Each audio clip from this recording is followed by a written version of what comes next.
Hi, this is Debbie, and today I'm sharing a card I made for my Doodling with Debbie series at Samsa Stamp, which is inspired by the fabulous Christina Werner and her Distress Oxide colour combination series. I've been following Christina since way back in the day, and I'm always inspired by her cards as well as her graphic design work and lettering. Well, when I saw Christina combine old paper, evergreen bough, and black soot Distress Oxides, I just couldn't get the beautiful muted blend of these colours out of my head, so I'll be using them on my card today. Please check out Christina's series as she covers lots of other different combinations too. So I'm starting out with the three colours of Distress Oxide ink and a piece of Neenah Solar White 80-pound card cut to 6 inches square. For the blending, I'll be using the largest of my Picket Fence blending brushes. I'm still loving these brushes for getting a really nice smooth blend. And then starting with the old paper Distress Oxide, and I'm blending this over roughly half of the card. This will allow for an area of pure old paper at the top of the panel, and then an area to blend with the evergreen bough through the middle section.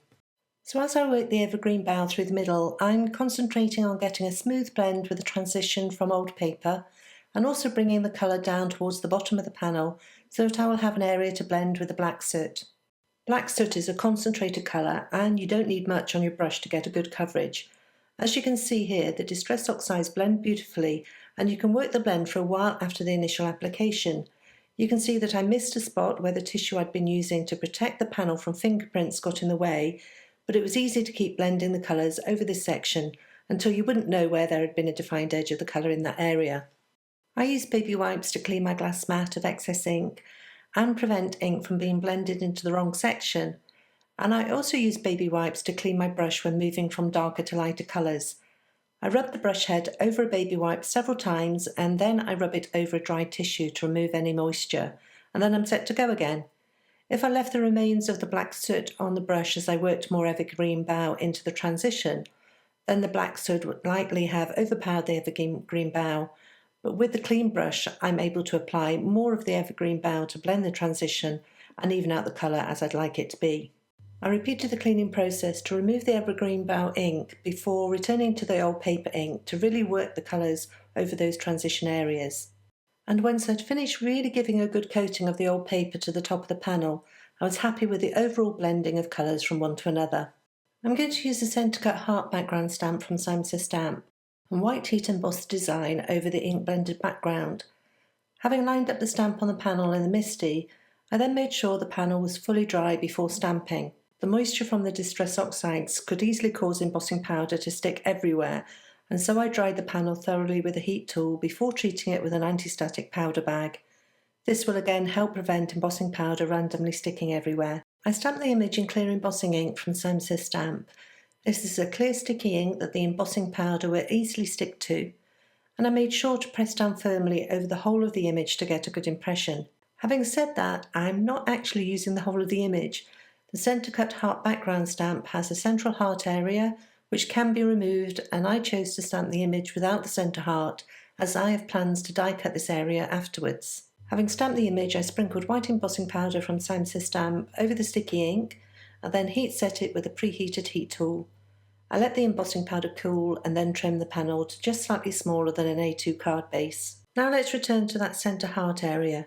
A recently released DECO heart die coordinates with this stamp set.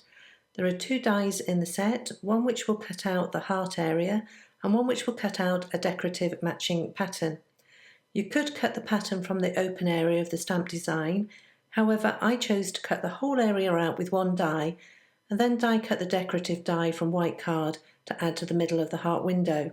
I added foam adhesive to the back of the ink blended panel and mounted it onto a white A2 card cut and scored from Neenah Solar White card in the 110-pound weight. I added little dots of Gina K Connect glue over the back of the decorative die cut and then dabbed any excess glue off on a scrap piece of card before adding it to the heart window. I love how on the white card base the white decorative die cut adds a lovely tone-on-tone detail and elegance. I'm still in love with simple skinny strips for a sentiment banner, and so I chose the Simple Sentiments 2 set from CZ Design and Samsa Stamp for the greeting. I often like to use a dark grey card for a sentiment strip, but with the black soot Distress Oxide ink in this blend, I felt that a black sentiment strip would work better. I treated a piece of black card with an anti-static powder bag and then stamped the birthday wishes greeting in clear embossing ink before sprinkling with white embossing powder and heat setting. I trimmed the sentiment to a skinny banner with a scalpel and ruler and then added foam adhesive to the back and used a T-square ruler to ensure I added it on straight to the card. I can't finish a card without a little sparkle, and so I chose some opalescent sequins from the Butterfly Kisses sequin pack and a few clear sequins from the Girl's Best Friend sequin pack, both from Sam Says Stamp, and kept them in place with Gina K Connect glue. And that completes this card with beautiful muted blended distress oxide background based on the series by Christina Werner. I'll leave links in the YouTube description below to the products that I've used today, as well as a link to the coordinating blog post over at limedoodledesign.com. I want to thank you for joining me today, and if you've enjoyed this tutorial, I'd be delighted if you subscribe to this channel. Also, if you want to get notified when a new video is out, don't forget to hit the bell button next to the subscribe button too. Thanks, and I'll see you next time.